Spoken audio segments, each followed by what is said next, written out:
มันซื้อว่ามาหาเขาเนาะสิ่งที่เราได้พุ่นเขาเสียวลงไปใส่งานตรงพุ่นเนาะเอาไปสำหรับวางเหลาเสียบมัดเข่า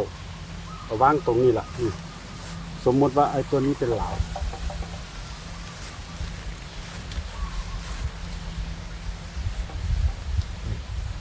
สมมติว่าไอ้นี่เป็นเหลา